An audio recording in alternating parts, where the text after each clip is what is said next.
Hello friends, welcome to my channel Abdul Educare.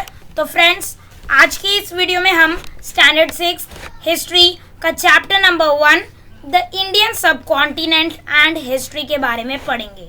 तो friends, अभी तक आपने मेरे इस चैनल अब्दुल एडुकेयर को सब्सक्राइब नहीं किया है तो प्लीज़ सब्सक्राइब कर लीजिए और बेल आइकॉन भी प्रेस कर दीजिए ताकि हमारे ऐसे ही लेटेस्ट वीडियो की अपडेट्स आप तक पहुँच सके। और फ्रेंड्स, अभी तक आपने हमारे दूसरे channel Abdul and Rubina challenge को सब्सक्राइब नहीं किया है तो प्लीज़ सब्सक्राइब कर लीजिए, उसकी लिंक आपको डिस्क्रिप्शन बॉक्स में मिल जाएगी। तो आज का हमारा चैप्टर का नाम है the Indian subcontinent and history, chapter number 1। तो इंडियन सब कॉन्टिनेंट के बारे में हम पढ़ेंगे और हिस्ट्री क्या होता है और उसकी हिस्ट्री के बारे में भी हम पढ़ेंगे। तो चलिए, 3 टॉपिक को हम कवर करेंगे आज की इस वीडियो में। 1.1 geographical condition and the course of history. तो जोग्राफिकल कंडीशंस कैसे रिलेटेड है हमारी हिस्ट्री से। Geographical futures of India, geographical features क्या है इंडिया के। द इंडियन सब कॉन्टिनेंट और इंडियन सब कॉन्टिनेंट के बारे में हम पढ़ेंगे। तो 1.1 जोग्राफिकल कंडीशन एंड हिस्ट्री के बारे में हम पढ़ेंगे। In the 5th standard, we saw at some length that there is a close relationship between man and his environment. तो हमने 5th standard में देखा कि man और उसके environment के बीच में बहुत close relationship है। कैसे man और उसका environment एक दूसरे से connected है। कुछ भी वो चीज़ लाते, कुछ भी उनकी लाइफस्टाइल चेंज होती तो वो environment से related होती। तो कैसे man और एनवायरनमेंट एक दूसरे से क्लोज रिलेशनशिप में है। We saw how the changes in the lifestyle of the early man and his technology were related to the changes in his surroundings. तो हमने देखा 5th स्टैंडर्ड में कि कैसे जो चेंजेस हो रहे थे लाइफस्टाइल में अर्ली मैन के, जो पहले टाइम के इंसान थे उनके लाइफस्टाइल में कैसे चेंजेस हो रहे थे और कैसे कैसे टेक्नोलॉजी आ रहे थे, वो सराउंडिंग से रिलेटेड थे।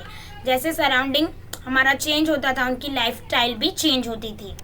We also viewed the history of human civilization from the Stone Age to the agricultural civilization that flourished on the banks of river. तो हमने we also reviewed the history of human civilisation. तो हमने human civilisation के history के बारे में भी पढ़ा, स्टोन एज से एग्रीकल्चरल सिविलाइजेशन तक। स्टोन एज से एग्रीकल्चरल सिविलाइजेशन यानी कि एग्रीकल्चरल सोसाइटी के बारे में भी हमने पढ़ा कि कैसे उनके एग्रीकल्चरल में नए नए चेंजेस आए, एग्रीकल्चरल कैसे चेंजेस आए उनके एग्रीकल्चरल में और कैसे वो चेंजेस लाए। तो वो सब हमने पढ़ा हिस्ट्री में। That flourished on the banks of the reverse, means ये एग्रीकल्चरल के जो सिविलाइजेशन हैं, एग्रीकल्चरल में उनकी जो टेक्नोलॉजी आई, जो चेंजेस आए वो कहाँ हुए उनके साथ, बैंक्स ऑफ रिवर्स पर, यानी कि नदियों के किनारे ये सब होने लगा। History is a coherent account of the significant past events in the progress of human culture. तो हिस्ट्री का डेफिनेशन दिया गया है। तो हिस्ट्री क्या है? हिस्ट्री एक कोहेरेंट अकाउंट है of the significant past events in the progress of human culture. तो देखो, हिस्ट्री एक ऐसा अकाउंट है जिसे हम कोहेरेंट यानी कि अंडरस्टैंडेबल। तो अंडरस्टैंडेबल यानी कि हिस्ट्री में हम क्या पढ़ते हैं, जो भी चीज़ें हम पढ़ते हैं जो कि पास्ट में हो चुके हैं, सिग्निफिकेंट पास्ट इवेंट्स यानी कि जो इम्पोर्टेंट इवेंट्स के बारे में पढ़ते हैं। सिग्निफिकेंस यानी कि इम्पोर्टेंट, सिग्निफिकेंस पास्ट इवेंट्स के बारे में हम पढ़ते हैं। और कैसे ह्यूमन कल्चर यानी कि ह्यूमन के रहने के तरीक़ों में कैसा प्रोग्रेस आया, और वैसे हम इम्पोर्टेंट पास्ट इवेंट्स के बारे में पढ़ते हैं हिस्ट्री में, जो कि कोहेरेंट है यानी कि अंडरस्टैंडेबल है। Time, place, society and individuals are the 4 major pillars of history. तो टाइम यानी कि समय, प्लेस यानी कि जगह, सोसाइटी यानी कि समाज और इंडिविजुअल्स यानी कि एक लोग। तो ये सारे जो है ये 4 पिलर्स है हिस्ट्री के, इन पर ही पूरी हिस्ट्री हमारी बेस्ड है। We can not write history without them. तो इसके बिना हम हिस्ट्री नहीं लिख सकते। हिस्ट्री लिखने के लिए 4 चीज़ ज़रूरी है, वो क्या है? Time, place, society and individuals. तो एक जन की भी हिस्ट्री होती है, इसलिए इंडिविजुअल कहा गया। Of this 4 components place is related to geography और ज्योग्राफिकल कंडीशंस। तो ये 4 में से प्लेस वाला जो मेजर पिलर है हमारा वो किसके रिलेटेड है, ज्योग्राफी के रिलेटेड है, इसीलिए हिस्ट्री भी ज्योग्राफी के रिलेटेड है। और ज्योग्राफिकल कंडीशंस यानी कि वो प्लेस के ऊपर डिपेंड करता है कि उसकी हिस्ट्री कैसी होगी, क्या प्लेस में एयर है या प्लेस में कैसा क्लाइमेट है। क्लाइमेट के अकॉर्डिंग देखो हमारी डाइट चेंज होती है, क्लोथिंग चेंज होती है। ठंडे क्लाइमेट में हम रह रहे हैं, ठंडी जगह में रह रहे हैं, तो हम ऐसे कपड़े पहनेंगे जो हमारे लिए वार्म होंगे। तो इसी तरह से हमारी हिस्ट्री भी चेंज होती है क्लाइमेट के रिलेटेड यानी कि ज्योग्राफिकल कंडीशन के रिलेटेड। इसलिए प्लेस टू प्लेस हमारी हिस्ट्री भी चेंज होती है, इसीलिए history is based on geographical conditions. In this sense history and geography are inseparable. तो ये सेंस में हिस्ट्री और ज्योग्राफी इंसेपरेबल है यानी कि हम इन दोनों को अलग नहीं कर सकते। हिस्ट्री और ज्योग्राफी एक दूसरे से रिलेटेड है। History is influenced by geographical condition in many ways. तो हिस्ट्री जो है ज्योग्राफिकल कंडीशन, तो history is influenced by geographical condition in many ways यानी कि ज्योग्राफिकल कंडीशन से हिस्ट्री पर असर पड़ता है बहुत सारी तरीकों में। ज्योग्राफिकल रीजन से ही हिस्ट्री चेंज होता है, इसीलिए उस पर असर पड़ता है, इफेक्ट होता है। लेट डिस्कस देख लेते हैं। तो आपको ये डिस्कस करना है what occupations are seen in your locality. तो जहाँ आप रह रहे हो तो किस टाइप के ऑक्यूपेशंस होते हैं, क्या रोजगार होते हैं उधर के, क्या लोग उधर की खेती करते हैं या बिजनेसेस करते हैं, वो आपको बताना है। या ये ऊपर आपके ऊपर बेस्ड क्वेश्चन है, इसका आंसर मिलता है तो आप मुझे कमेंट बॉक्स में बता सकते हो। और सेकेंड क्वेश्चन है what crops are grown in your surroundings. तो आपके बाजू में जो भी खेत होंगे उधर क्या कौन से टाइप्स के अनाज ग्रो होते हैं, ये भी हमारे ज्योग्राफिकल कंडीशन पे ही बेस्ड होगा फ्रेंड्स, इसीलिए हमारी हिस्ट्री भी ज्योग्राफिकल कंडीशन से रिलेटेड है। Are diet, clothing, housing, occupation, in fact all human life in any region depends to a large extent on its geographical characteristics। तो हमारी जो डाइट होती है, खाना पीना, हमारी क्लोथिंग यानी कि हम कपड़े पहनने का तरीका, हाउसिंग यानी कि हमारे घर और ऑक्यूपेशंस यानी कि हमारा रोजगार, ऑल ह्यूमन लाइफ और हमारी पूरी लाइफ, इनफैक्ट हमारी पूरी लाइफ जो है वो हमारे रीजन पर कोई भी रीजन में जहाँ आप रह रहे हो, तो ये सारी जो चीज़ें है डाइट, क्लोथिंग, हाउसिंग, ऑक्यूपेशन, आपका रोजगार, तो ये रीजन जो भी रीजन में आप रह रहे हो वो डिपेंड करता है उसकी ज्योग्राफिकल कैरेक्टरिस्टिक्स पे कि कैसा उधर होता है। ज्योग्राफिकल कैरेक्टरिस्टिक्स कैसा उधर एयर है, वाटर कैसा, वो सब डिपेंड है, उसके ऊपर आपका ये चेंज होगा एरिया आपके region to region. For example, the life of the people in hilly regions is more strenuous than that of the people on the plains। यानी कि जो पीपल्स रहते हैं हिली एरिया में उनकी जो लाइफ है वो क्या है। तो फ्रेंड्स जो लाइफ है पीपल्स जो हिली रीजन्स में रहते हैं वो कंपेयर टू जो पीपल्स प्लेन रीजन्स में रहते हैं उनकी लाइफ हिली रीजन्स वालों की बहुत ही डिफिकल्ट है। क्यों? क्योंकि उनका ज्योग्राफिकल कंडीशन अलग है। तो देखते हैं कैसे अलग है। Not much fertile land is available in the hilly regions. तो ज़्यादा फर्टाइल लैंड अवेलेबल नहीं है। Not much fertile land is available in the hilly region. Hilly region में जो है फर्टाइल लैंड ज़्यादा नहीं है। फर्टाइल लैंड यानी कि जो अच्छा लैंड यानी कि अच्छी ज़मीन जो कि खेती करने के लायक हो, पर वैसा इधर नहीं है ज़्यादा हिली रीजन्स में, इसलिए इनकी लाइफ जो है डिफ़िकल्ट हो गई है। अच्छा अनाज नहीं उगेगा तो कैसे रहेंगे। While in the plains it is available on a large scale। पर प्लेन्स रीजन में जो है फर्टाइल लैंड बहुत ही ज़्यादा है, बहुत ही अच्छी ज़मीन है, खेती करने लायक है। That is why grains and vegetables are scarce in hilly areas. इसीलिए जो फर्टाइल लैंड की कमी होने की वजह से हिली एरियाज में अनाज की और भाजी की कमी होने लगी। स्कैर्स यानी कि कमी। In comparison peoples on the plains get them in a sufficient measures. इसीलिए हाँ हिली रीजन के कंपेयर्स में प्लेन्स को बहुत ही सफिशिएंट सारी चीज़ें मिल जाएंगी, बहुत ही सफिशिएंट मेजर्स मिल जाएंगे ग्रेन्स के और वेजिटेबल्स के। Naturally this is an impact on the diet of the people. इसीलिए नेचुरली ये एक इम्पैक्ट पड़ जाएगा, असर हो जाएगा पीपल्स की डाइट पर। In hilly regions people depends more on hunting and gathering for their food. Hilly regions में फर्टाइल लैंड की कमी होने की वजह से ग्रेन्स तो उग नहीं सकते, इसीलिए पीपल्स ज़्यादा से ज़्यादा क्या काम करते हैं हिली रीजन्स में, हंटिंग हंटिंग या गैदरिंग करते हैं फूड की। हंटिंग यानी कि अपना शिकार कर कर खाना या चीज़ों को जमा कर कर वो खा लेते हैं। We also find other such differences in the life styles of the people of the hilly regions and those of the plains. इसी तरह से हमें उनके बीच में बहुत सारे दूसरे डिफरेंस भी दिखते हैं, दूसरे अलग अलग चीज़ें दिखती है कंपेयर टू प्लेन्स रीजन्स में। तो देखो, the climate, rainfall, agricultural produce, flora and fauna of the region where we live are the sources of our livelihood. यानी कि क्लाइमेट यानी कि हमारा जो कैसा क्लाइमेट है, क्या है, ठंडी है, गर्म है उधर। रेनफॉल यानी कि बारिश।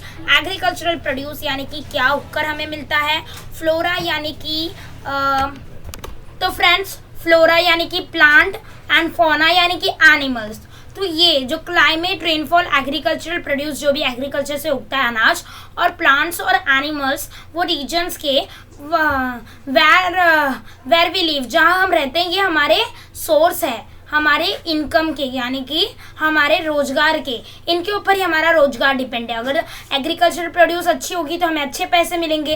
तो इस तरह से the lifestyle and agriculture of a region develops with that support. तो जो लाइफस्टाइल है और हमारा रहने का कल्चर है वो रीजन का, वो ये सारी चीज़ों से ही हमारा इन सारे चीज़ों के सपोर्ट से ही हमारा होता है। ये सब हमारी लाइफस्टाइल इनके ऊपर ही डिपेंड है। Human settlements have flourished wherever the means of living are plentiful. तो ह्यूमन उधर ही रहते हैं, हम इंसान उधर ही रहते हैं, हमारी ह्यूमन की बस्ती उधर ही जमती है जहाँ ये सारी चीज़ें अच्छे से फ्लरिश्ड होती हैं, जहाँ ये चीज़ें हम वहाँ ही ग्रो होते हैं, जहाँ ये चीज़ें हमें प्लेंटीफुल यानी कि एकदम मिलते हैं। Over a period of time, the settlements develop further into village and towns.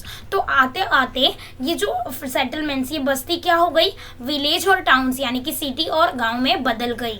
But sometimes regions like the degradation of the environment, drought, invasions, etc. leads to the scarcity of those means. पर कभी कभी कुछ regions के कुछ कारण हैं, जैसे कि डिग्रेडेशन ऑफ द एनवायरनमेंट यानी कि एनवायरनमेंट में खराबी आना, ड्रॉट यानी कि खाद आ जाना, पूरा सूखा हो जाना, invasions etcetera leads to the scarcity of those means. इसीलिए ये सारे रीजन से हमारा जो इंसानों की बस्ती में रहने का जो वो नंबर है वो कम हो जाता है। पीपल्स जगह छोड़कर चले जाते हैं। Peoples are forced to leave the settlements. तो पीपल्स आर फोर्स्ड यानी कि पीपल्स को मजबूरन वो जगह बस्ती छोड़ जानी पड़ती है। Peoples and towns become deserted, villages and towns become deserted. तो पीपल्स छोड़ की जाने की वजह से, सारे पीपल्स उधर से हट जाने की वजह से, खाद आ जाएगा तो पानी नहीं मिलेगा, किसी को ड्रॉट हो जाएगा, तो ये सारे नेचुरल डिजास्टर्स की वजह से जो वो बस्ती है वो क्या हो जाती है, रेगिस्तान बन जाती है, डेजर्ट बन जाता है, उधर कोई नहीं रहता, एकदम सन्नाटा हो जाता है। We see many such instances in history. तो ये सारी चीज़ों के बारे में हम ये सारे घटनाओं के बारे में हम हिस्ट्री में पढ़ते हैं। Thus we see that there is a very close relationship between history and geography. और हमने ये भी देखा कि हिस्ट्री और ज्योग्राफी में एकदम क्लोज रिलेशनशिप है। 1.2 ज्योग्राफिकल फीचर्स ऑफ इंडिया के बारे में हम पढ़ेंगे। Our country India extends far and wide. हमारी जो कंट्री इंडिया है वो एकदम बड़ी और एकदम चौड़ी है। At its north lie the Himalayas, to the west the Bay of Bengal, to the east Bay of Bengal, to the west the Arabian Sea and to the south the Indian Ocean. तो देखो, हमारी जो कंट्री के north side में हिमालय है, और हमारी country के ईस्ट साइड में बे ऑफ बंगाल है, और हमारी कंट्री के वेस्ट साइड में अरेबियन सी है, और हमारी कंट्री के साउथ साइड में इंडियन ओशन है। तो चलिए मैप पर देखते हैं और उधर समझते हैं। तो देखो फ्रेंड्स, तो मैं इधर से एक पेन ले लेता हूँ ताकि मैं आपको हाईलाइट करके दिखा सकूँ। तो कंट्री के ईस्ट साइड में बे ऑफ बंगाल है, कंट्री के वेस्ट साइड में अरेबियन सी है, और कंट्री के नॉर्थ साइड में इंडियन ओशन है, और कंट्री के नॉर्थ साइड में क्या है, वेरी गुड, हिमालय माउंटेन। तो गाइस समझ चुके होंगे आप। अभी आते हैं वापस और हमारा पैराग्राफ समझते हैं। और अगर हमारा वीडियो अच्छा लगता है तो वीडियो को लाइक करें, और अब भी चैनल को सब्सक्राइब करें, क्योंकि हम सारे सब्जेक्ट्स हर स्टैंडर्ड्स के पढ़ाना स्टार्ट कर दिए हैं और उनके काफ़ी हमने वीडियोस कवर भी किए हैं। तो चलिए, except for the islands of Andaman Nicobar and Lakshadweep the rest of the country is contiguous. तो फ्रेंड्स, अंडमान और निकोबार और लक्षद्वीप आइलैंड्स को छोड़कर ये सारे आइलैंड्स को छोड़कर हमारी जो पूरी कंट्री है इंडिया, हमारा जो पूरा देश है वो जुड़ा हुआ है एक दूसरे से। वी हैव टू, तो देखो आप इधर मैप में भी देख सकते हो, इधर आप दिखाता हूँ मैं आपको। ये देखो अंडमान और निकोबार ये आइलैंड्स है और ये लक्षद्वीप आइलैंड है, ये इंडिया से अलग अलग है, पानी में है, पर पूरी हमारी इंडिया, इनको छोड़कर पूरा इंडिया एक दूसरे से जुड़ा हुआ है, कोई भी पार्ट अलग नहीं है, एकदम दूर नहीं है। तो होप सो आप समझ गए होंगे। अभी हम आते हैं वापस इधर। हाँ, we have to take into account this region has therefore referred to as ancient India. We see the ancient India of history India ancient history of India before 1947. Today's Pakistan and Bangladesh were also part of India. तो friends देखो, हमें ये reason को भी लेना है, hence therefore referred as ancient India। तो ये जो रीजन है हमारे एंशियंट इंडिया में भी आया है। कौन सा रीजन है वो? तो एंशियंट इंडिया हिस्ट्री का ये एक पार्ट है हमारा ये reason.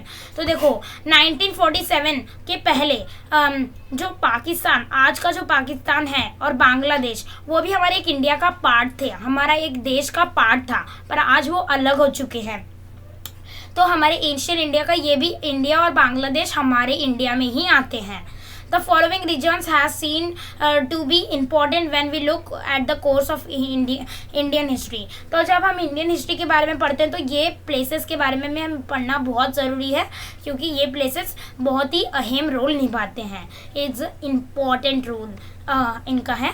The Himalayas, the plains of Sindhu, Ganga, Brahmaputra rivers, the Thar desert, the Deccan plateau, the coastal regions, the islands in the seas. तो ये सारे 6 प्लेसेस के बारे में हमें पढ़ना होगा। ये देखो हिमालय की पिक्चर आप देख सकते हो। हिमालय एक माउंटेन रेंज है। तो फर्स्ट है हमारा हिमालयाज। हिमालयाज के बारे में पढ़ेंगे। The Hindu Kush and the Himalaya ranges have created an impenetrable wall on the northern side of the Indian subcontinent. तो जो हिंदू कुश और हिमालय ये दोनों माउंटेन है, हिंदू कुश भी माउंटेन है और हिमालय भी माउंटेन है। तो आप इधर देख सकते हो फ्रेंड्स, ये देखो ये हिंदू कुश किधर गया? हाँ, ये हिंदू कुश है और ये हिमालय है। इन दोनों ने क्या कर दिया?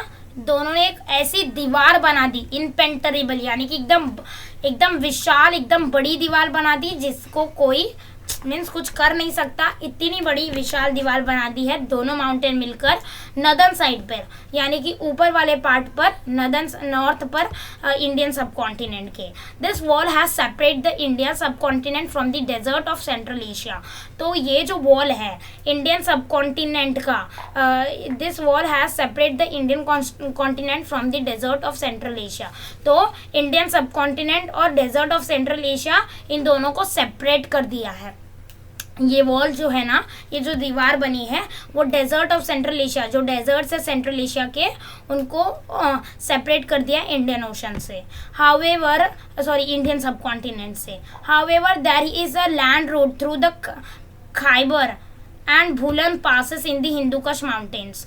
तो हाउएवर यानी कि however there is a land route, तो पर भी उधर एक लैंड रूट है जो खाइबर और Bolan passes in the Hindu Kush mountain. तो हिंदू कुश माउंटेन में 2 पासेस जा रहे हैं, खाइबर और बुलन पासेस है उनका नाम। This route was connected to an ancient trade route. तो ये रूट किससे जुड़ी है? हमारे एंशियंट ट्रेड से जुड़ी है, यानी कि हम जो व्यापार करते थे, जो हम लेन देन करते थे पहले ज़माने पर, उससे ये जो रूट है, ये जो रास्ता है वो जुड़ा हुआ है। जब हम एंशियंट में व्यापार लेन देन करते थे वो इस रूट से ही करते थे। The trade route from China pass through central Asia and reached Arabia. तो जो ट्रेड रूट है, जो व्यापार की रूट है चाइना की, वो सेंट्रल एशिया से पास होती है और अरेबिया तक रीच होती है। It is known as the silk road और silk road.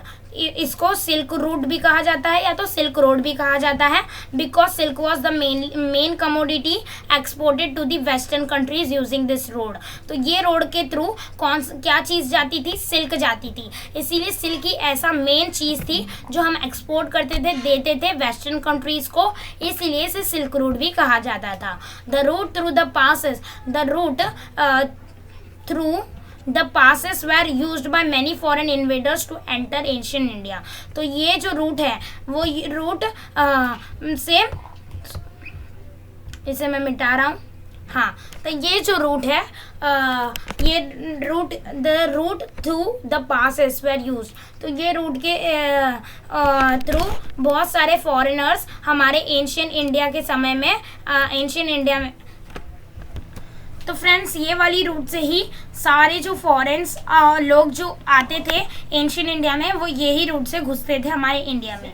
Many foreign travellers also came to India by this route. तो फॉरेन ट्रैवलर्स जो होते थे, व्यापार करने वाले जो एक दूसरे से, एक जगह से दूसरी जगह घूमते हैं, वो भी इस रूट से ही आते थे, यही जगह से आते थे।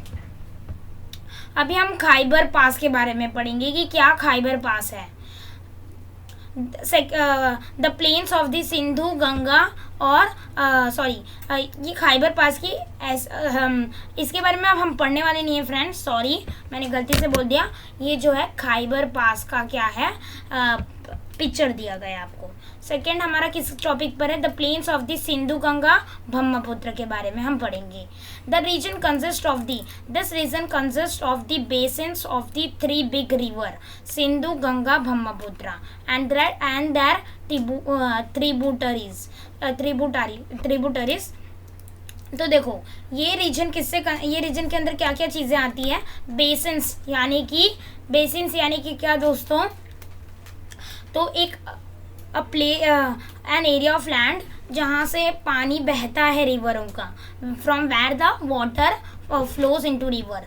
तो बेसिन्स यानी कि क्या, जो जगह जहाँ से पानी बहकर रिवर्स में जाता है उसे हम बेसिन्स कहते हैं, जो जगह से पानी बहकर रिवर के अंदर गिरता है। तो इसके अंदर 3 बेसिन्स आते हैं। कौन से रिवर्स के, बिग रिवर्स है जो सिंधु जिसका नाम है, गंगा और ब्रह्मपुत्र, और उनकी ट्रिब्यूटारीज यानी कि क्या, वो रिवर से जो भी छोटी छोटे नदियाँ बनते हैं उसे ट्रिब्यूटारीज कहते हैं, यानी कि उनका पानी बहने वाले छोटे नदियाँ। The region extends from Sindhu Punjab in This region extends from Sindhu Punjab in the west to the present day in the east, to the present day Bangladesh in the east। तो ये रीजन कहाँ से कहाँ तक है, तो सिंध पंजाब वेस्ट, सिंध पंजाब वेस्ट से और आज का जो बांग्लादेश है उधर के ईस्ट तक। It was in this region that the earliest Indian civilisation of Harappa and the later states and empires of Asian India emerged. तो it was in this region, ये कौन से रीजन में है, जहाँ पहले Indian society of Harappa, India की जो इंडियन सिविलाइजेशन थी जो हड़प्पा की, और बाद में जो स्टेट्स और साम्राज्य, एम्पायर्स यानी कि साम्राज्य एंशियंट इंडिया के जो इमर्ज हो गए, जुड़ गए ये रीजन से। अभी हम थार डेजर्ट के बारे में पढ़ेंगे friends. The Thar desert spreads across Rajasthan, Haryana and some part of Gujarat. तो थार डेजर्ट कहाँ से कहाँ फैल गया है, राजस्थान से वो हरियाणा तक, और कुछ गुजरात में भी उसका पार्ट है थार डेजर्ट का। A part of the desert lies in today's Pakistan. तो थार डेजर्ट का कुछ हिस्सा आज के पाकिस्तान में भी गया है। The desert has the Satluj river to its north, the Aravalli mountain range to its east, the Rann Kutch to its south, and the Indus यानी कि Sindhu river to its west। तो देखो थार डेजर्ट के नॉर्थ साइड में Satluj river है जो Thar desert से जाती है। द अरावली माउंटेन रेंज है उसके ईस्ट साइड में। द रन ऑफ कच्छ है उसके साउथ साइड में, और उसके वेस्ट साइड में इंदस यानी कि सिंधु नदी है, सिंधु रिवर है। The Ghaghar river that originates in Himachal reach the Thar desert. तो देखो घाघर रिवर जो है एक रिवर का नाम है जो हिमाचल प्रदेश में रहती है, पर थार डेजर्ट तक पहुंच जाती है। वो थार डेजर्ट में भी थोड़ी सी बहती है। इट इज़ नोन एज हाकरा इन पाकिस्तान, तो वो पाकिस्तान में उसे हाकरा नदी भी कहा जाता है। It course in Rajasthan and Pakistan has now dried up, तो वो जो बहती थी राजस्थान और पाकिस्तान में वो अभी सूखा पड़ गया उधर। Many sites of the Harappa civilization are situated along the now dry course of the rivers. तो जो पहले के जो हड़प्पन सिविलाइजेशन के समय के जो बहुत सारे रिवर्स थे वो आज सूखते जा रहे हैं और सूख गए हैं। अभी डेक्कन प्लेट्यू के बारे में पढ़ेंगे कि क्या डेक्कन प्लेट्यू होता है। The region between the east and the west coast of India tapers off to the south, तो जो रीजन ईस्ट और वेस्ट कोस्ट ऑफ इंडिया, तो फ्रेंड्स डेक्कन प्लेट्यू क्या है, जो रीजन हमारे ईस्ट और वेस्ट कोस्ट के बीच में है और जो इंडिया के साउथ साइड में है उसे हम डेक्कन प्लेट्यू रीजन कहते हैं। तो मैं आपको मैप से समझाऊंगा फ्रेंड्स। तो ये हमारा मैप है, आप देख सकते हो। तो देखो जो region east coast, eastern coast यानी कि जो रीजन ईस्ट के साइड जो नदी है उसके नज़दीक वाले रीजन को हम ईस्ट कोस्ट कहते हैं। तो ईस्ट और वेस्ट के जो नदी के नज़दीक वाला रीजन उसको हम कोस्ट कहते हैं।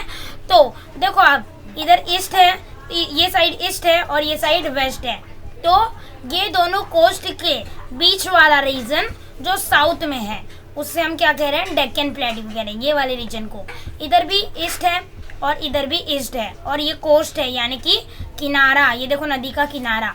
तो नदी के किनारे वाली जो जगह है, नज़दीक वाली जगह नदी के और जो बीच में रीजन है इंडिया के और साउथ साइड में है उसे हम डेक्कन प्लेट्यू कहते हैं।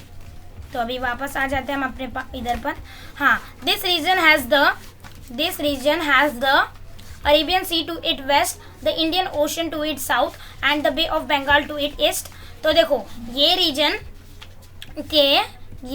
के वेस्ट साइड, तो ये रीजन के वेस्ट साइड अरेबियन सी है, east side Bay of Bengal है आप देख सकते हो, और वेस्ट साइड अरेबियन सी है और साउथ में इंडियन ओशन है, इंडियन ओशन। तो आप देख सकते हो। हाँ, अभी इतना पढ़ लिया। तो Bay of Bengal to its east ये हमने देखा। A region that's bound by the sea on 3 side is called a peninsula. जो रीजन तीनों साइड से, तीनों साइड उसके सी है यानी कि समुद्र है तीनों साइड और बीच में वो रीजन है उसे हम पेनिनसुला कहते हैं। A major part of the Indian peninsula is occupied by the Deccan plateau, यानी कि जो बहुत बड़ा पार्ट इंडिया का है, इंडिया के पेनिनसुला का है, वो क्या है, ऑक्यूपाइड हुआ है डेक्कन प्लेट्यू रीजन, जहाँ डेक्कन प्लेट्यू रीजन ही आपको दिखाई देगा। The mountain ranges on the Vindhya and Satpura are located to the north of the Deccan Plateau. तो friends, the mountain range of the Vindhya and Satpura are located to the north of the Deccan Plateau.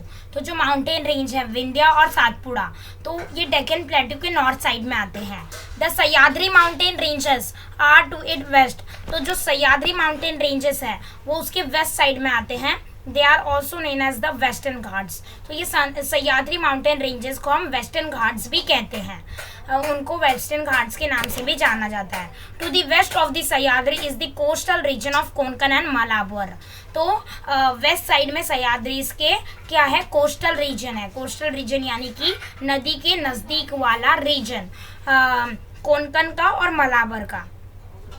फिर the mountains on the eastern sides of the Deccan plateau are known as the Eastern Ghats. तो जो mountain Deccan plateau के east side में है, eastern side में है, उन्हें हम ईस्टर्न घाट्स भी कहते हैं। तो अगर वेस्ट साइड में है तो वेस्टर्न घाट्स और ईस्ट साइड में है तो ईस्टर्न घाट्स।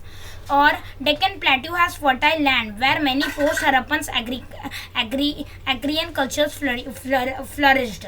तो डेक्कन प्लेट्यू के उधर एकदम फर्टाइल लैंड है, मीन्स अच्छी लैंड है, खेती करने के लायक लैंड है, जहाँ बहुत सारे पहले के हड़प्पन एग्रियन कल्चर्स यानी कि एग्रियन सोसाइटी ग्रो हुई थी, फ्लरिश हुई थी, फैल गई थी।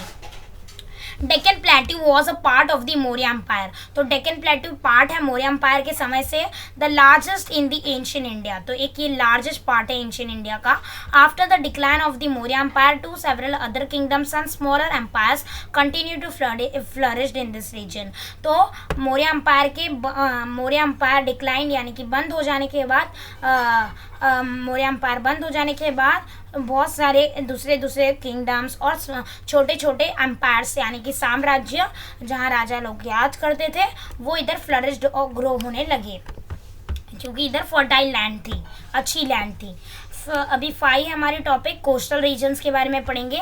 From the time of the Harappan civilization ancient India had trade relation with the western countries. तो हड़प्पन सिविलाइजेशन के समय से, हड़प्पन सोसाइटी के एंशियंट इंडिया के समय से, तो इंडिया का एंशियंट इंडिया जो हमारा पहले वाला इंडिया के तब से एंशियंट इंडिया जो हमारा पहले वाला इंडिया है वो क्या था, उसके ट्रेड रिलेशन थी उनके बीच में, एंशियंट इंडिया और वेस्टर्न कंट्रीज़ के बीच में ट्रेड रिलेशन थी, यानी कि लेन देन करते थे हम वेस्टर्न कंट्रीज से, जो वेस्ट साइड में है कंट्रीज अर्थ के। This trade was carried on by sea. तो ये ट्रेड किससे होती थी, सी से, यानी कि समुद्र से माल इधर साइड से उधर किया जाता था, ट्रेड किया जाता था, लेन देन किया जाता था। Therefore, India had developed contact and interaction with foreign cultures and peoples at the seaports. तो इंडिया किसके साथ कांटेक्ट में आई, इंटरएक्शन में आई फॉरेन कल्चर्स यानी कि फॉरेन के पीपल्स के साथ, और जो पीपल सी पोर्ट्स पे रहते थे, सी के जगह रहते थे, उनके साथ कांटेक्ट में आई, उनसे मिली। और later on land routes came to be use for trade and transportation. फिर बाद में सी को छोड़कर लैंड रूट्स यानी कि ज़मीन के जो रास्ते हैं उधर ट्रेड और ट्रांसपोर्टेशन यानी कि लेन देन किया गया, बिजनेस किया गया। But the importance of sea routes did not diminish. पर ये जो इम्पोर्टेंस सी रूट्स की थी वो डिमिनिश नहीं हुई, यानी कि बंद नहीं हुई, उतना ही इम्पोर्टेंस सी को अभी भी मिलता था, सी की वैल्यू उतनी ही थी। तो 6 पॉइंट है हमारा द आइलैंड्स इन दी सी। तो सी के अंदर जो आइलैंड्स हैं उनके बारे में हम पढ़ेंगे। Andaman and Nicobar are the Indian islands in the Bay of Bengal. तो बे ऑफ बंगाल में अंडमान और निकोबार इंडियन आइलैंड्स है। मैं अभी आपको बताने जा रहा हूँ, देखो ये हमारा बे ऑफ बंगाल और यही इधर हमारा अंडमान और निकोबार आइलैंड्स है, इंडियन आइलैंड्स है, ये इंडिया के खुद के आइलैंड्स हैं, ये भी एक इंडिया का पार्ट है। Lakshadweep is a group of Indian islands in the Arabian Sea. तो अरेबियन सी में लक्षद्वीप एक ग्रुप ऑफ आइलैंड्स है, देखो इधर आप देख सकते हो, ये अरेबियन सी में लक्षद्वीप इंडियन का ये ग्रुप ऑफ आइलैंड्स है, बहुत सारे आइलैंड्स हैं, group of islands Arabian Sea में। The location of this islands may have been important in ancient sea trade. तो ये जो द लोकेशन, इनकी जो लोकेशन है वो बहुत ही ये आइलैंड्स की बहुत ही इंपॉर्टेंट है एंशियंट सी ट्रेड में, क्योंकि इनको यूज़ किया जाता था एंशियंट सी ट्रेड के समय। पहले सी ट्रेड जो करते थे हम, सी के समुद्र के थ्रू लेन देन जो करते थे। The manuscripts Periplus of the हमारे को कॉमर्स में ये डेफिनेशन। तो friends, the manuscript Periplus of the Erythraean Sea और handbook of the Red Sea makes a mention of Indian islands. तो ये जो बुक है ये मैन्यूस्क्रिप्ट्स यानी कि एक मैन्यूस्क्रिप्ट्स है जो हाथ से लिखी गई है। इसके अंदर हमें इंडियन ओशंस के बारे में बताया गया है। इसका नाम है Periplus of the Erythraean Sea और हैंडबुक ऑफ द रेड सी। इधर इंडियन आइलैंड्स के बारे में आपको मेंशन किया गया, इंडियन आइलैंड्स के बारे में बताया गया है। It has been written by an unknown Greek sailor. तो ये किससे लिखा गया है, अननोन ग्रीक सेलर से, इसे अननोन ग्रीक सेलर ने इसे लिखा है। तो ये बुक्स को किसने लिखा है फ्रेंड्स, एक अननोन ग्रीक का सेलर ने। अननोन ग्रीक एक कंट्री का नाम है, सेलर यानी कि सी मैन या बोटमैन, जो बोट के थ्रू इधर उधर आता जाता है। ये बुक्स में आपको मालूम पड़ेगा इंडियन आइलैंड्स के बारे में मेंशन किया है। अभी हम आगे बढ़ते हैं। ये तो हमारा वो था जो हमने ऑलरेडी किया ही है, ये मैप में हमने पढ़ा ही है, इसके लिए ये मैप दिया गया था। कैन यू डू दिस, क्या आप ये कर सकते हो? Show the following on an outline map of India. The Himalaya mountain कहाँ है आपको वो बताना है, इधर हिमालय माउंटेन। तो इधर मैं आपको बता देता हूँ हिमालय माउंटेन किधर है फ्रेंड्स। तो फ्रेंड्स आप देख सकते हो, मैं इधर बता रहा हूँ, ये है हिमालय माउंटेन। ये पूरा हिमालय माउंटेन है, माउंटेन के लिए ये सिंबल दिया गया है, इंडेक्स दिया गया है, उसे आप फॉलो करना। और the Thar desert, Thar desert का है हमारा, ये है हमारा थार डेजर्ट, ये वाला, ये दिख रहा है ना आपको येलो कलर में, ये हमारा थार डेजर्ट है। और अभी आप देख सकते हो फ्रेंड्स, ईस्ट कोस्ट, ईस्ट का कोस्ट किधर है, हमारे ईस्ट कोस्ट किधर है, तो ये है हमारा ईस्टर्न कोस्ट, इधर देख सकते हो आप, ये वाला पार्ट, ये जो व्हाइट वाला पार्ट है ईस्टर्न कोस्ट है हमारा, आप देख ही सकते हो। देखा आपने, तो अभी हम आगे बढ़ते हैं। ये है पिक्चर हमारी अंडमान आइलैंड की, और अभी हम पढ़ेंगे हमारा 1.3 topic the Indian subcontinent के बारे में। The cities of Harappa and Mohenjodaro are in today's Pakistan. दो सिटीज है हरप्पा की और मोहनजोदारो, वो आज के पाकिस्तान में हैं। अफगानिस्तान और पाकिस्तान, नेपाल, भूटान और Bangladesh, Sri Lanka and India together form the region known as South Asia. तो ये together form the region known as South Asia. तो इन सबको, अफगानिस्तान, पाकिस्तान, नेपाल, भूटान, बांग्लादेश, श्रीलंका और इंडिया, इन सबको मिला के एक रीजन बनता है जिसे हम साउथ एशिया कहते हैं। Considering the expanse and significance of India in this region, it is also known as the Indian subcontinent. तो इंडिया जो है इनमें से सबसे बड़ा है, एक्सपांस है और सबसे बड़ा और एकदम इम्पोर्टेंट ये कंट्री है, इसीलिए इस पूरे को हम क्या नाम दिए हैं, इंडियन सब कॉन्टिनेंट भी हम नाम दिए हैं।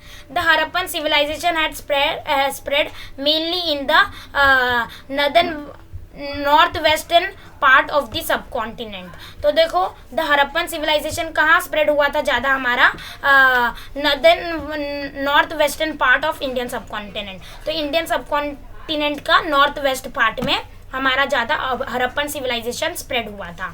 China and Myanmar are neighbouring countries, are not part of South Asia और इंडियन सब कॉन्टिनेंट। तो जो चाइना और म्यांमार है, ये हमारे दो बाजू वाले कंट्रीज हैं, ये हमारे साउथ एशिया और इंडियन सब कॉन्टिनेंट के पार्ट नहीं हैं, बाजू वाले होने के बावजूद भी।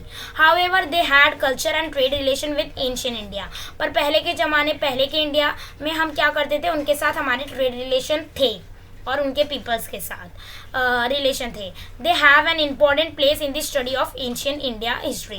तो ये जो हमारे दो कंट्री है, इंडिया और ये जो हमारे कंट्री है इंडिया और म्यांमार, जो हमारे नेबरिंग कंट्रीज हैं, इनकी एक अहम जगह है हमारे एंशिएंट इंडिया के स्टडी में। जब आप हिस्ट्री पढ़ोगे, एंशिएंट इंडिया की हिस्ट्री में इनकी इम्पॉर्टेंट प्लेस है, पढ़ोगे तो इनके बारे में भी आप पढ़ोगे, इनके ट्रेड रिलेशन, इनके कल्चर के बारे में भी आप पढ़ोगे।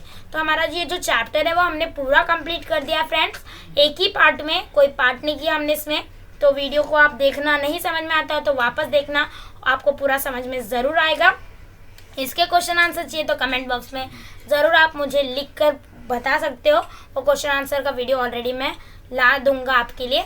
और फ्रेंड्स, हमारे दूसरे चैनल को सब्सक्राइब करना ना भूलें, उसकी लिंक आपको डिस्क्रिप्शन बॉक्स में मिल जाएगी। तो वीडियो अच्छा लगता है तो वीडियो को लाइक करें, चैनल को सब्सक्राइब करें। Thanks for watching this video. Like, share and subscribe to my channel Abdul radio care.